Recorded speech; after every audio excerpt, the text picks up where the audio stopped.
विद्युत क्षेत्र की तीव्रता, कूलाम के नियम के बाद पढ़ेंगे विद्युत क्षेत्र की तीव्रता। यहाँ पे एक आकृति दिख रहा होगा, इस आकृति को मान लो कि ये कोई विद्युत क्षेत्र है। ये क्या है? कोई विद्युत क्षेत्र है। अब इस क्षेत्र में हमको पढ़ना है विद्युत क्षेत्र की तीव्रता। या मान लो कोई लोहे का प्लेट है ये, और लोहे के प्लेट में हम लोग सटा दिए हैं कोई तार, तो ये जो धनावेश है वो पूरे लोहे के प्लेट में फैल जाएगा। मान लो ये वाला लोहे का प्लेट हो और इस पर कोई भी तार आकर के सट जाए जिसमें विद्युत चल रहा होगा, तो भाई पूरे लोहे में चला जाएगा ना वो तार का करंट। तो ऐसे ही मान लो कि ये कोई प्लेट है, इसमें एक कोई भी धनावेश वाला तार आकर के चिपक लग गया है, तो ये जो क्षेत्र बनाएगा वो क्या कहलाएगा? विद्युत क्षेत्र। अब इस विद्युत क्षेत्र में कहीं एक और छोटा सा आवेश आ जाए, एक छोटा सा प्लस क्यू आवेश कहीं और से आ जाए, तो भैया तो पहले से विद्युत क्षेत्र था, इसमें और आएगा तो ये कुछ न कुछ तो बल का अनुभव करेगा ना, वही बल कहलाता है विद्युत क्षेत्र की तीव्रता।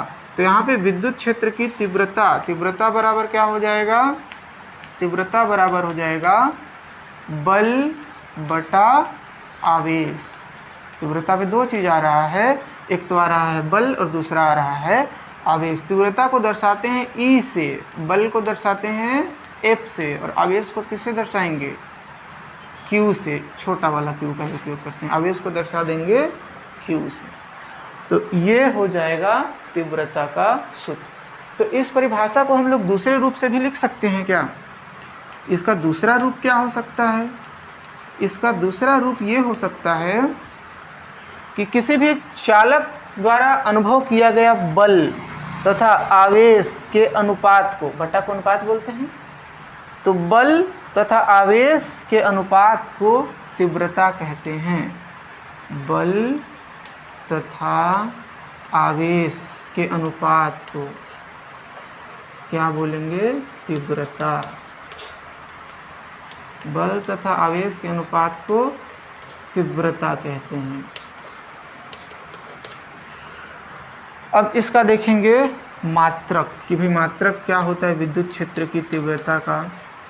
तो यहाँ पे दो चीज़ है, तो दोनों का मात्रक लेना पड़ेगा, एक तो बल का मात्रक लेना पड़ेगा और एक आवेश का मात्रक लेना पड़ेगा। बल का मात्रक क्या होता है? अभी लास्ट में पढ़े थे, बल का ऐसा ही मात्रक होता है न्यूटन। अब न्यूटन क्यों होता है?